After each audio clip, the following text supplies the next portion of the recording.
morning to all of you. Myself Junaid Ahmed, and we are going to teach 11th Commerce Business Study.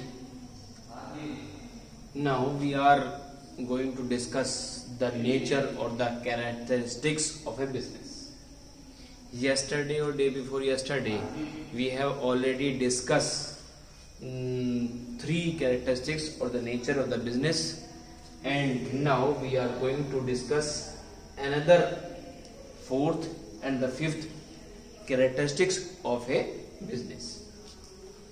बेटा कल और परसों हमने nature of business या characteristics of business को discuss किया था, और आज हम उन्हीं कैरेक्टरिस्टिक्स को आगे की तरफ डिस्कस करते हैं. आज हम 2 कैरेक्टरिस्टिक्स डिस्कस करेंगे. कल और परसों हमने ऑलरेडी 2 दिन में 3 कैरेक्टरिस्टिक्स डिस्कस की थी. अब जो 4th कैरेक्टरिस्टिक्स है या नेचर है बिजनेस की, वह है sale of goods and services for the satisfaction of human needs. क्योंकि बिजनेस के अंदर वो एक्टिविटी जो कि इनकम अर्न करने के लिए की जाती है और प्रॉफिट अर्न करने के लिए की जाती है, उसे हम इकोनॉमिक एक्टिविटी मानते हैं.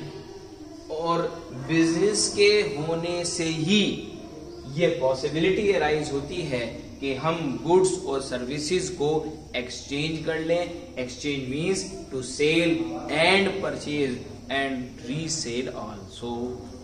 कि हम उस बिजनेस के होने से गुड्स और सर्विसेज को हम एक्सचेंज कर सकते हैं. एक्सचेंज मीन्स सेल और परचेज भी कर सकते हैं, उसे रीसेल भी कर सकते हैं.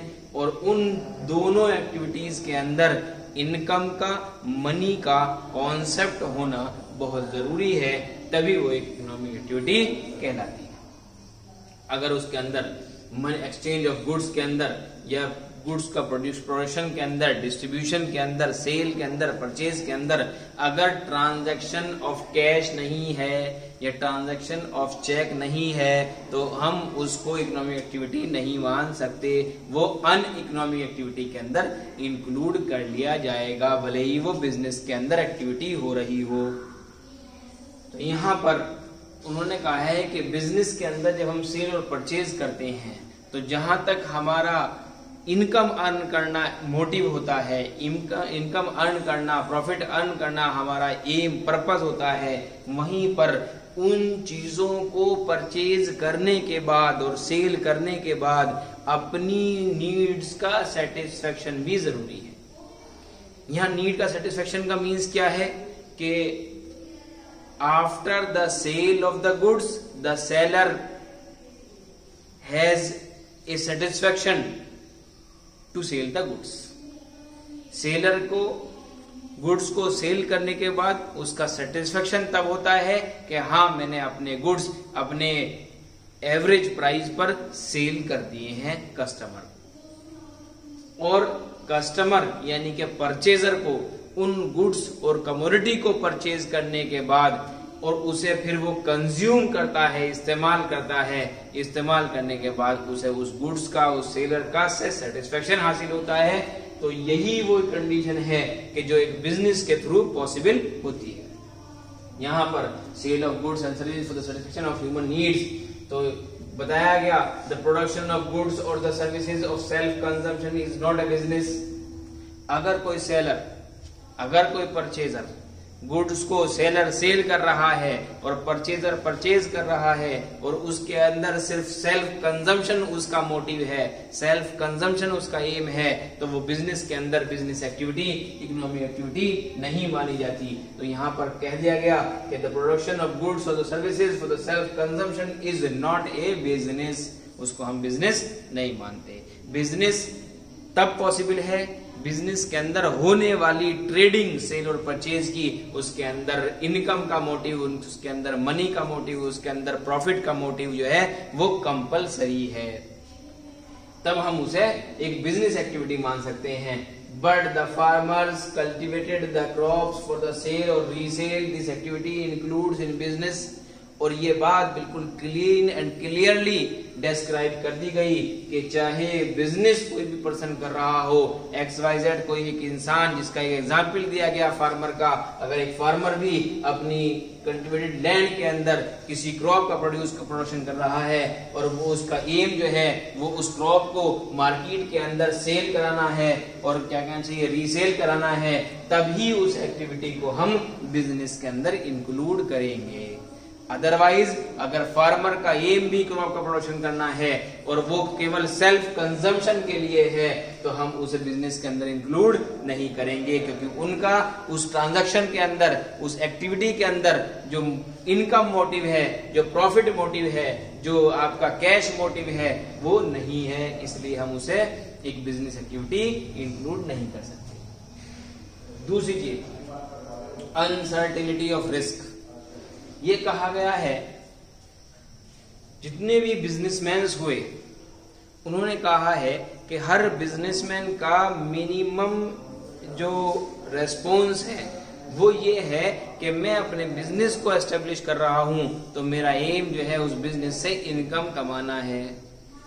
तो यहां पर ये कहा गया है कि बिजनेस का एक इथिक्स है, एक प्रिंसिपल, एक सिद्धांत है कि maximum risk maximum profit, maximum risk maximum profit, minimum risk minimum profit. तो ये बताया गया कि हर बिजनेसमैन जब अपना बिजनेस एस्टेब्लिश करता है तो वो सबसे पहले इस बात को सोच कर चलता है, अपने उस इथिक पर चलता है कि जितना ज्यादा मैं रिस्क ले लूंगा बिजनेस के अंदर उतना ही ज्यादा मुझे प्रॉफिट हासिल होगा, और जितना कम मैं रिस्क लूंगा बिजनेस के अंदर उतना ही कम प्रॉफिट मुझे होगा। तो ये क्या कहा गया है कि रिस्क की भी अनसर्टेनिटी होती है, और जब बिजनेसमैन की नजर में रिस्क एक अनसर्टेन है तो ऑटोमेटिकली उस रिस्क से आने वाली इनकम या उस रिस्क से अर्न करने वाला प्रॉफिट भी अनसर्टेन ही होगा। तो बताया गया रिस्क की इन्वॉल्वमेंट ज्यादा है तो इनकम भी ज्यादा है, प्रॉफिट भी ज्यादा है, और रिस्क की इन्वॉल्वमेंट बिजनेस के अंदर बिजनेसमैन के लिए कम है तो ऑटोमेटिकली प्रॉफिट की परसेंटेज भी वो भी कम है। इसलिए कहा गया है risk factor is also a transaction of business. Risk की ट्रांजैक्शन को बिजनेस के अंदर इंक्लूड किया गया कि वो एक इकोनॉमिक एक्टिविटी है। क्यों? क्योंकि जो रिस्क हम ले रहे हैं, जो बिजनेसमैन रिस्क ले रहा है वो only for the profit motive के लिए ले रहा है। अगर प्रॉफिट मोटिव जो है उसका नहीं है तो हम उस एंट्री को, उस ट्रांजैक्शन को हम बिजनेस एक्टिविटी नहीं मान सकते। तो इसलिए कहा गया कि अगर वो रिस्क लिया भी जा रहा है बिजनेस के अंदर और उसके अंदर कोई इनकम अर्न करना मोटिव नहीं है तो वो एक्टिविटी इकोनॉमिक एक्टिविटी नहीं है। Which creates possibility of losses.